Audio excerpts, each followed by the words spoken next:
Salut les amis, ici Jean-Claude Parfait de votre chaîne préférée, En route vers le ciel. Je sais, cela fait longtemps, on dira plusieurs mois sans aucune publication.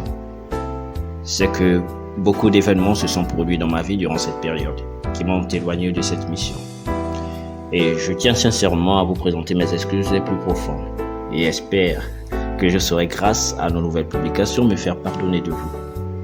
Pour cela, j'ai à cœur de rattraper ce temps et j'ose penser le faire en comptant évidemment sur la force de notre Seigneur et Sauveur Jésus-Christ. Et si vous êtes d'accord avec cela, un pouce levé vers le haut, un clic sur la notification et pourquoi pas vous abonner également pour faire partie de notre grande famille d'adorateurs. Ce qui nous aidera à élargir la visibilité de la chaîne pour étendre le royaume des cieux. Ceci dit, nous pouvons entrer dans la notion du jour, la foi. Bien. La foi est un sujet important qui nous oblige à toujours la placer au centre de notre marche avec Dieu.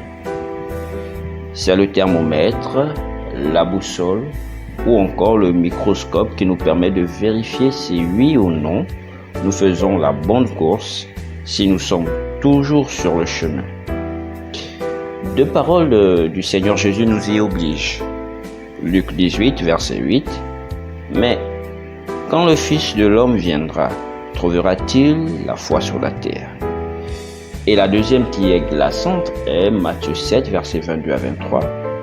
Plusieurs me diront en ce jour, Seigneur, n'avons-nous pas prophétisé par ton nom? N'avons-nous pas chassé des démons par ton nom? Et n'avons-nous pas fait beaucoup de miracles par ton nom? Alors je leur dirai ouvertement, je ne vous ai jamais connu. Retirez-vous de moi, vous qui commettez l'iniquité. Il y a donc lieu de comprendre ce que c'est que la foi. Évidemment, sous un angle qui soit peut-être différent du nôtre, mais qui est censé nous conduire en eau profonde. Pour comprendre ce que c'est que la foi, il nous faudra comprendre ce que c'est que la Bible, les Saintes Écritures et la parole de Dieu. Alors, la première question sera, qu'est-ce que c'est que la Bible? La Bible est une mini-bibliothèque, une bibliothèque adaptée en un seul livre. Quel en est l'intérêt de le mentionner? Nous en verrons l'intérêt dans la progression. Qu'est-ce que c'est que les Saintes Écritures? Les Saintes Écritures sont des inspirations divines et des récits retraçant la vie d'hommes d'alliance avec Dieu et de son peuple qui ont été immortalisés par des hommes au moyen de l'Écriture. Jusque-là, je cherche à comprendre où tu veux en venir, me disent certains. Quelle différence entre les Saintes Écritures et la parole de Dieu? Les Saintes Écritures ne constituent pas la parole de Dieu. Aussi choquant que cela puisse être, elles ne constituent pas la parole de Dieu. On peut au travers des Saintes Écritures trouver la parole de Dieu, mais elles ne le sont pas toujours. Ne me condamnez pas, j'y ferai la démonstration tout en vous conduisant à la parole de Dieu. Étudions la scène du désert de Luc chapitre 4. Luc chapitre 4, versets 1 à 12. Jésus, rempli du Saint-Esprit, revint du Jourdain, et il fut conduit par l'Esprit dans le désert, où il fut tenté par le diable pendant 40 jours. Il ne mangea rien durant ces jours-là. Et après qu'ils furent écoulés, il eut faim. Le diable lui dit, « Si tu es fils de Dieu, ordonne à cette pierre qu'elle devienne du pain. » Jésus lui répondit, il est écrit, « L'homme ne vivra pas seulement de pain. » Le diable l'ayant élevé, lui montra en un instant tous les royaumes de la terre. Et lui dit, « Je te donnerai toute cette puissance et la gloire de ces royaumes, car elle m'a été donnée, et je la donne à qui je veux. » Si donc tu te prosternes devant moi, elle sera toute à toi. » Jésus lui répondit, « Il est écrit, tu adoreras le Seigneur ton Dieu et tu le serviras lui seul. » Le diable le conduisit encore à Jérusalem, le plaça sur le haut du temple et lui dit, « Si tu es fils de Dieu, jette-toi d'ici bas, car il est écrit, il donnera des ordres à ses anges à ton sujet, afin qu'ils te gardent, et ils te porteront sur les mains, de peur que ton pied ne heurte contre une pierre. » Jésus lui répondit, « Il est dit, tu ne tenteras point le Seigneur ton Dieu. » Tiré de Louis II. Si nous nous arrêtons sur les versets 9 à 12, nous remarquons que le diable, de manière explicite, s'est appuyé sur ce qui est écrit. La question que nous nous poserons est alors de savoir si le diable s'est appuyé sur la parole de Dieu pour tenter le Seigneur Jésus-Christ. À la question, nous répondrons bien évidemment que non. Pourquoi? Car la parole de Dieu se trouvait en face de lui. Jean 1, verset 14. Et la parole a été faite chair, et elle a habité parmi nous, pleine de grâce et de vérité. Et nous avons contemplé sa gloire, une gloire comme la gloire du Fils unique venu du Père. Apocalypse 19, verset 11 à 13. Puis je vis le ciel ouvert, et voici parut un cheval blanc. Celui qui le montait s'appelle Fidèle et Véritable, et il juge et combat avec justice. Ses yeux étaient comme une flamme de feu. Sur sa tête étaient plusieurs diadèmes. Il avait un nom écrit que personne ne connaît, si ce n'est lui-même. Et il était revêtu d'un vêtement teint de sang. Son nom est la parole de Dieu. Donc, il apparaît évident que la Sainte Bible n'est pas la parole de Dieu, car la parole de Dieu est Jésus-Christ, le Fils de l'homme. Mais je précise que nous pouvons rencontrer Dieu dans les Saintes Écritures. Et c'est le lieu par excellence où nous avons de très grandes possibilités de le voir. Car 1 Corinthiens 10, verset 11, ces choses leur sont arrivées pour servir d'exemple. Et elles ont été écrites pour notre instruction, à nous qui sommes parvenus à la fin des siècles. Le décor étant planté, nous pourrons comprendre ce que c'est que la foi. Car, n'oublions pas, c'est l'objet de notre étude du jour. Cherchons à définir ce que c'est que la foi par ces quelques petits exemples tirés des Saintes Écritures. Lisons tour à tour les livres de Matthieu 8, versets 5 à 10. Comme Jésus entrait dans Capernaum, un centenier l'aborda, le priant en disant, « Seigneur, mon serviteur est couché à la maison, atteint de paralysie et souffrant beaucoup. » Jésus lui dit, « J'irai et je le guérirai. » Le centenier répondit, « Seigneur, je suis soumis à des supérieurs. J'ai des soldats sous mes ordres. Et je dis à l'un, va, et il va. À l'autre, viens, et il vient. Et à mon serviteur, fais cela, et il le fait. » Après l'avoir entendu, Jésus fut dans l'étonnement.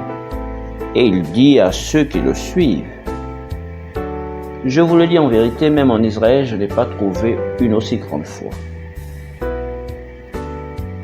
Je n'ai pas trouvé une personne aussi calme dans son intérieur, mêlée d'une certitude qu'elle obtiendra ce que je lui ai promis. » Matthieu 9, versets 20 à 22. Et voici une femme atteinte d'une perte de sang depuis 12 ans s'approcha par derrière et toucha le bord de son vêtement. Car elle disait en elle-même, si je puis seulement toucher son vêtement, je serai guérie. Jésus se retourna et dit en la voyant, prends courage ma fille, ta foi t'a guérie. Et cette femme fut guérie à l'heure même. Ta foi t'a guérie. La confiance que tu as mise en moi, en ma personne, t'a guéri. Mais alors, faudrait-il tout simplement avoir confiance pour obtenir tout ce que l'on souhaite? pas du tout sur un point, c'est que nous confondons le plus souvent la foi et l'espérance. Espérer, c'est planifier que l'autre agira ou réagira selon notre avantage, sans au préalable avoir eu ou reçu de lui la certitude de son engagement à agir en ma faveur. Ce qui peut conduire, dans la majeure partie des cas, à de la déception.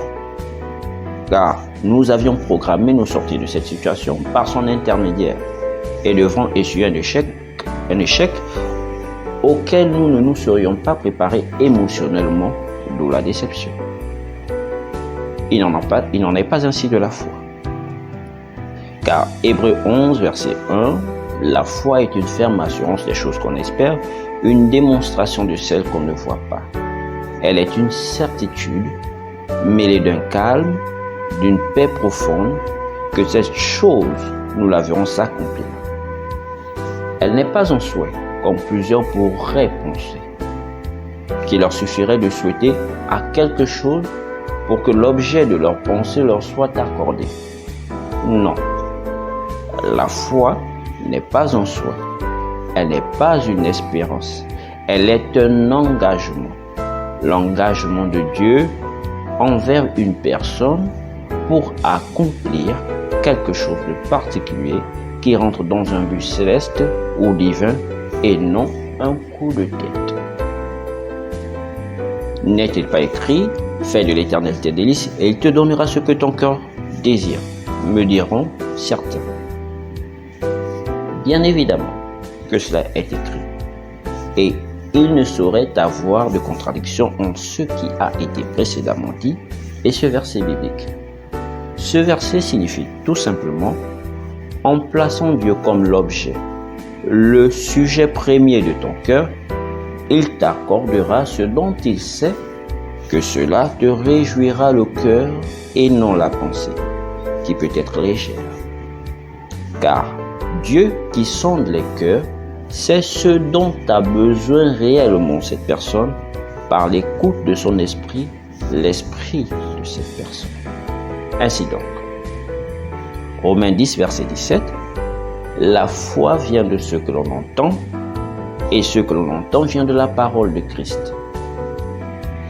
Il ne s'agira donc pas de manipuler ou de prétexter les Saintes Écritures pour s'acharner sur Dieu ou en exiger davantage sur ses semblables, sur le simple fait que cela soit écrit. Pour notre instruction, oui, il y a des écrits saints qui sont la parole de Dieu et d'autres qui peuvent le devenir lorsque Dieu nous ouvre l'entendement spirituel pour recevoir cet écrit comme un commandement, une ordonnance particulière nous concernant. Hormis ce cas de figure, cela ne reste qu'un prétexte des uns et des autres. Le matériel que Dieu met à notre disposition pour reconnaître son action est notre esprit, l'esprit humain dans lequel habite le Saint-Esprit. Dire que j'ai la foi suppose que j'ai entendu Dieu me parler sur ce domaine de la vie ou de ma vie. C'est uniquement le fait pour moi d'avoir entendu Dieu me parler qui, parce que de bonnes dispositions m'ont rempli le cœur, que Dieu s'engage à le faire et à garder mon cœur et mes pensées en Jésus son Saint-Fils. Le livre de Proverbes 3, versets 5 à 6 nous dit « Confie-toi en l'Éternel de tout ton cœur et ne t'appuie pas sur ta sagesse. Reconnais-le dans toutes tes voies et il aplanira tes sentiers. » En d'autres termes, quelle que soit la difficulté par laquelle tu passerais, ouvre ton cœur à Dieu de sorte qu'il te réponde en t'envoyant sa parole et que tu puisses bâtir en t'appuyant sur cette orientation divine. C'est à cette seule condition qu'il aplanira tes sentiers. Car il faudrait pour toi regarder à toutes tes voies et te juger. en disant « Ce commerce de croquettes, je le fais sous la direction divine. » J'ai entendu Dieu dans ce sens. L'enregistrement de cantiques de louange, j'ai entendu Dieu dans ce sens. Mon mariage avec tel, j'ai entendu Dieu dans ce sens. Sans quoi, Dieu ne bougera pas le petit doigt pour intervenir. Car toute volonté de pousser Dieu à une intervention serait considérée comme de l'espérance et non de la foi. Car, Romains 10, verset 17, la foi vient de ce que l'on entend, et ce que l'on entend vient de la parole de Christ. La question qui se pose alors est de savoir comment reconnaître la voix de Dieu ou la parole de Dieu. C'est ce que je me propose de vous partager dans un autre épisode sur notre série de vrais adorateurs qui adorent Dieu en esprit et en vérité. Ainsi, nous retiendrons que la foi diffère de l'espérance et qu'elle repose sur le fait d'avoir entendu Dieu particulièrement nous parler sur un domaine ou un sens bien précis.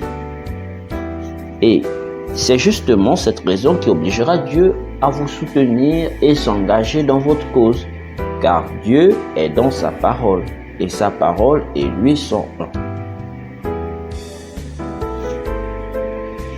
Nous arrivons au terme de notre enseignement du jour. Si vous avez aimé le contenu, nous serions ravis de ce que vous nous aidiez à atteindre d'autres en boostant l'algorithme de YouTube par un clic, pouce levé vers le haut. Et si vous le souhaitez, vous pouvez intégrer notre communauté en vous abonnant à notre chaîne YouTube. Nous vous souhaitons le meilleur dans votre foi. Restez bénis dans la présence de notre Dieu, Père, de notre Seigneur et Sauveur Jésus-Christ, et tous en route vers le ciel.